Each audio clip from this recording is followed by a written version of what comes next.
रायगढ़ जिला कल्याणसिंहपुर ब्लॉक सदर में डॉक्टर बाबा साहेब भीमराव आंबेडकर और धरती आभा बिरसा मुंडा प्रतिमूर्ति उन्मोचन समारोह में पालन कर कल्याणसिंहपुर प्रवेश छकरे धरती आभा बिरसा मुंडा प्रतिमूर्ति को अनुसूचित जाति और जनजाति शिक्षक संघर संपादक शिक्षक विश्वनाथ काड्राका कर कमल उन्मेचन और नागावली नदी निकट छकरे बहुजन समाज पार्टी वरिष्ठ नेता सरोज कुमार नायक मुख्य अतिथि और दुर्गा मंदिर निकट में जागम बेनिया मुख्य अतिथि रही दुईटी स्थान में डॉक्टर बाबा साहेब भीमराव आंबेडकर प्रतिमूर्ति उन्मोचन कर अनुसूचित जाति और जनजातिर शिक्षक और आंबेडकर प्रेमी प्राय 2000 ऊर्ध्व युवक माने उपस्थित रही बाजा बजाई नाची नाची ग्राम परिक्रमा कर शेष में दुर्गा मंदिर निकट में पहुंची आंबेडकर प्रतिमूर्ति उन्मोचन करने पर एक बैठक अनुष्ठित होता। एथिरे बहुजन समाज पार्टी जीतू जाकेशका मुख्य वक्ता भाव जोगदेता बेले डम समाज सभापति जागाम बेनिया कंधकुल समाज संपादक विश्वनाथ काड्राका आंबेडकर युव मंच सभापति संतोष कौशल्या डम समाज संपादक सुमन गरडिया देवेंद्र बच्छा निरंजन हियाल रामनाथ काड्राका नागेश कौशल्या अरक्षित कौशल्या ड्राइवर संघ सभापति गजेन्द्र गरडिया राजमिस्त्री संघ सभापति लालमणि बिबर धनमणि भत्रा वकिल अभिपालका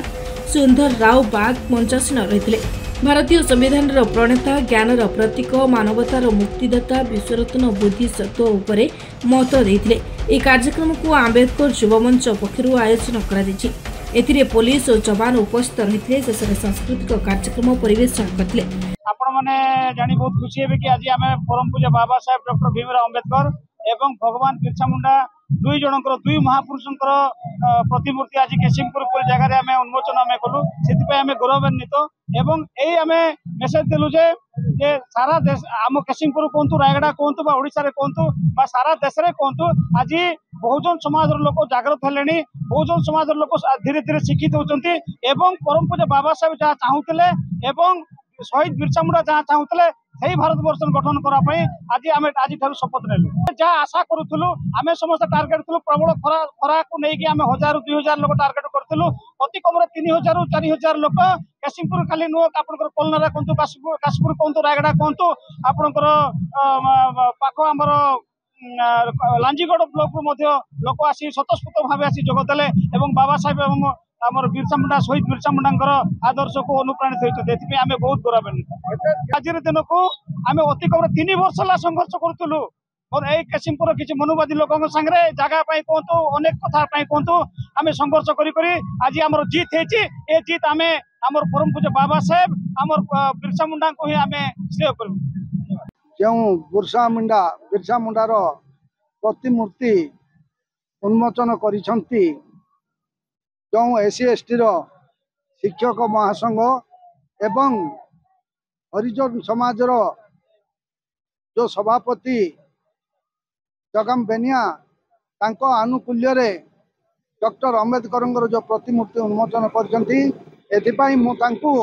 धन्यवाद अर्पण करुछि। अंतु यही दुई जन जो प्रतिमूर्ति का आज उन्मोचन करिसंती मु जहा भाबुछि बिरसा मुंडा 1975 मसीहा 14 तारिख रे जन्म ग्रहण करथिले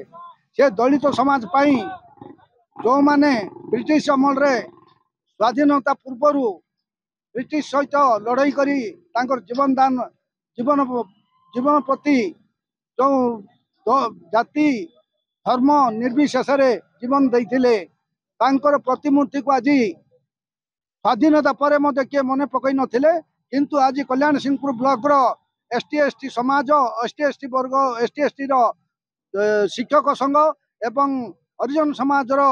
जे सभापति अच्छा आनुकूल्य रे प्रतिमूर्ति उन्मोचन हो कल्याणसिंहपुर ब्लॉक तरफ मु धन्यवाद अर्पण करुछि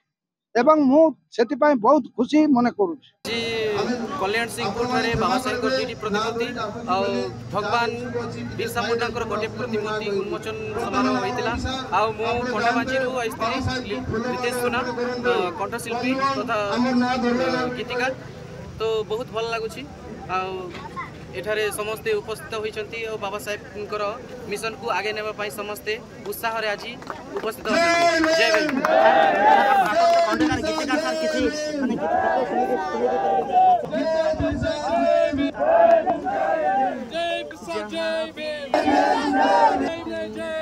आज बहुत खुशी आ गौरवर कथा कि आमर बहुजन समाज माने भगवान बिरसा मुंडा तत्संगे संगे विश्वरत्न भारत रत्न नारी समाज मुक्तिदाता एवं भारतर संविधान निर्माता बाबा साहेब डॉक्टर अम्बेडकर प्रतिमूर्ति आज रायगड़ा जिलार कल्याणसुन ब्लॉक रे उन्मोचन होती बहुत खुशी गर्व एवं गौरवर कथा यह माध्यम आम समाज को आमर